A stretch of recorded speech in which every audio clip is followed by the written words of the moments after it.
Gusto mo bang kumain ng leche flan pero nahihirapan kang magluto?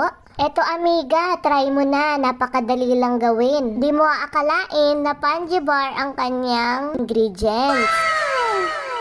Tama po amiga ang iyong narinig. Panjibar nga po ang ginamit ko dyan. Dahil nga po hirap ako magluto nung talagang leche flan, kaya ito po ang naisipan kong gawin. Talaga naman kapag natikman nyo mga amiga, siguradong uulit-ulitin nyo talaga. Madali nga lang ang paggawa nito mga amiga. Kaya ihanda nyo na ang mga ingredients. Maglalagay nga lang tayo ng 5 kutsarang asukal dito sa llanera. At ika-caramelize nga natin siya ng ganito. Babalatan ko na rin yung Panjibar. 5 Panjibar nga to, 3 flavor na milk at 2 flavor ng vanilla. Wala kasi akong vanilla liquid, kaya yung vanilla Panjibar na lang yung gagamitin ko. Pagkatapos nga nating balatan lahat, dudurugin lang natin siya ng pinong-pino. Gumamit nga po ako ng plastic gloves para madurog po ito. Pero kung wala po kayong plastic gloves, pwede po kayong maghugas ng kamay bago magdurog. Kasi po para malinis po ang ating kakainin dahil paniguradong may mga bata pong hihingi sa inyo.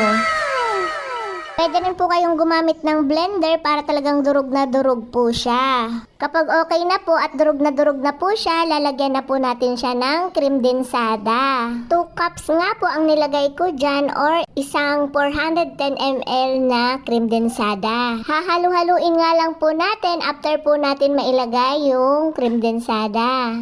Sunod naman po nating ilalagay is yung 2 perasong itlog. Mix lang po natin sila hanggang sa mag-well combined po sa ating ingredients.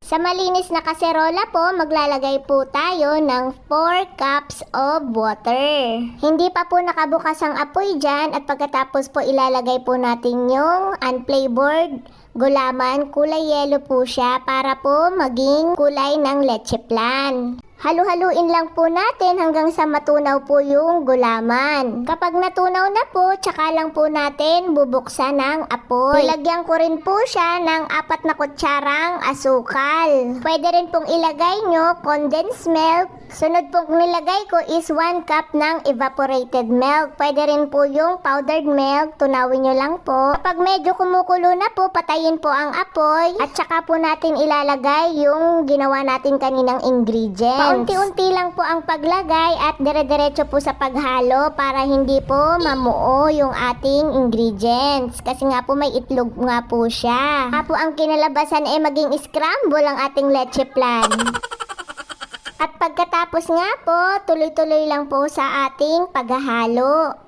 Bubuksan na rin po natin yung apoy dyan at halo lang po tayo ng halo hanggang sa siya ay kumulo po. Kapag kumulo na po, isasalin na po natin siya sa ating llanera. Yung ginawa po natin kanina na pinag-caramelizean. And then, papalamigin lang din po natin siya. Ipapasok na po natin siya sa ref para maging ganito na po. Ayan. So creamy. So delicious.